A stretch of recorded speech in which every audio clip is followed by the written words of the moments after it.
Remember when we covered this story? Hockey star Johnny Gaudreau and his younger brother Matthew killed by an alleged drunk driver Thursday night on the eve of their sister's wedding where they were set to be groomsmen. State police confirmed the siblings were bike riding in southern New Jersey when they were hit by an SUV.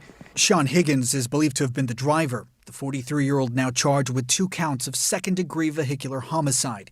Police records say he admitted to drinking 5 to 6 beers before the accident and that he failed a field sobriety test. The tragedy of Johnny and Matthew Gaudreau. At a Pennsylvania church, hundreds of friends, family, and teammates filled the pews for an emotional funeral service for Johnny and Matthew Gaudreau. To my babies, Daddy loves you all so much, and you have the best daddy in the world. In this case, Dad is Johnny Hockey, the all-star wing for the Columbus Blue Jackets, who at 31 years old was a loving father to an almost 2-year-old daughter, 6-month-old son, and as his wife Meredith revealed at the eulogy, a 3rd child on the way. I'm in my 9th week of pregnancy with our 3rd baby. A total surprise, but again, John was beaming and so excited. Matthew Gaudreau, who played hockey with his brother at Boston College and coached at their old high school, was also expecting his first child, Trip. Let's catch you up to present day, because the Columbus Blue Jackets are preparing for opening night. And the team has announced they will pay tribute to Johnny and Matthew Gaudreau prior to their home opener. CBS News noted in the Jackets' preseason affair against the St. Louis Blues, a video tribute and 13 seconds of silence took place. 13, obviously Johnny Hockey's number.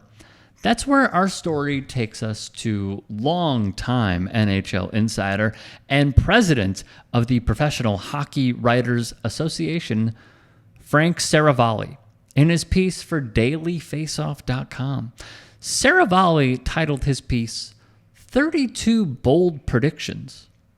The Edmonton Oilers will finally end Canada's Stanley Cup drought. And Seravalli would write a line that led to direct condemnation from, I would argue, not just hockey fans, but sports fans alike. For his prediction on the Columbus Blue Jackets, brace yourselves. Seravalli originally typed, as captured by awful announcing, with a little help from Gaudreau, the Columbus Blue Jackets will win the 2025 draft lottery. It's the only consolation prize on a brutal year, but hope and help is on the way. Bananas that the Blue Jackets have never won the lottery. So let's just pause here for a second. That is an atrocious line. It is atrocious. But that wouldn't be all. The win column on Twitter also took a screenshot before line number 14 was edited not once, but twice. It originally said, as we just stated, with a little help from Gaudreau, right? The updated version would read, with a little help from above. And then it continued. The 3rd version would be finalized as stating, with a little help from Gaudreau in heaven, the Columbus Blue Jackets will win the 2025 NHL Draft Lottery. It probably just should have been scrapped at that point because I don't believe that you are saving face by editing again and then again. And I need to be clear. We are not calling for, as many will say in the comments, canceling Frank Seravalli. That's up to y'all. I'm not doing that. I'm not in that business. What I am in the business of is trying to give the story, give a take, right or wrong.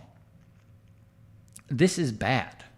It is a porous approach at a very serious, quite literally life and death topic that he inserted into somehow spinning a negative into a positive that the Columbus Blue Jackets could win the NHL Draft Lottery.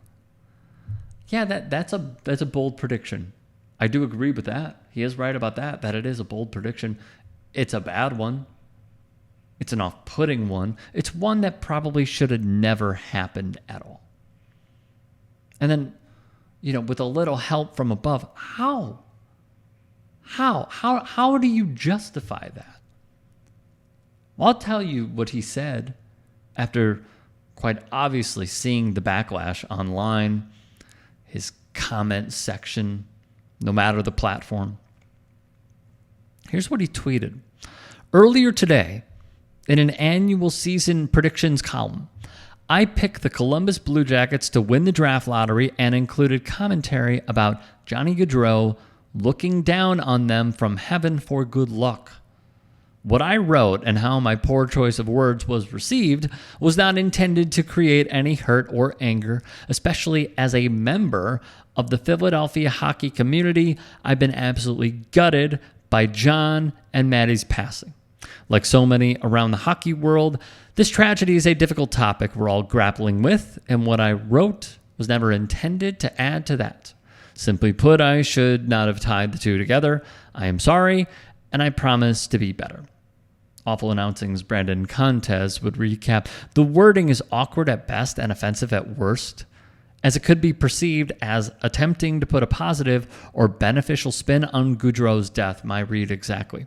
At the very top of Seravalli's piece, it would include the following editor's note. It's still live as of this taping. Item number 14 on this list, a prediction about the Columbus Blue Jackets winning the draft lottery, has been amended to remove a comment about the late Johnny Gaudreau looking down on the team from heaven.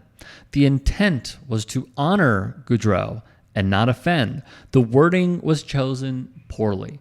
Daily Faceoff regrets the error and apologizes to anyone hurt by the comment. There were plenty of folks that were hurt. There were plenty of folks that were peeved. And to give you an idea of the reaction from that camp, one replied to the writer, "Your apology sounds as callous and insensitive as the article. I only hope the Gaudreau family did not see it. I cannot imagine what gut punch it would be to an already mourning family. Considering how this has blown up on hockey Twitter and online overall, I would almost guarantee that it's been circulated in some circles close to the family." Another chimed in, "I don't know how Frank Seravalli does not understand that winning the 2025 NHL Draft Lottery is not the consolation prize of losing Matthew and Johnny Gaudreau. 2 lives were lost. 4 children don't have their fathers. 2 parents had to bury their children. Shut up, Frank Seravalli." A tweeter, in an attempt to get their message out, wrote, "Starts with an F and we all hate it." Jotani quote tweeted, writing, "Frank Seravalli." So this has angered many people, and I do share that anger. I think in sports, and many sports writers have experienced this, where they try to tie one event to another when really you don't have to. It doesn't have to be that way. Oh, they were inspired, or this happened, this tragedy happened, and they turned it into another thing, and it's not needed. It's not needed. And there are some sports writers who can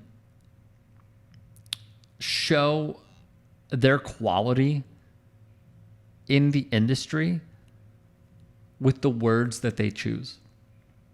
The problem is Frank chose them poorly. He's paying the price for it.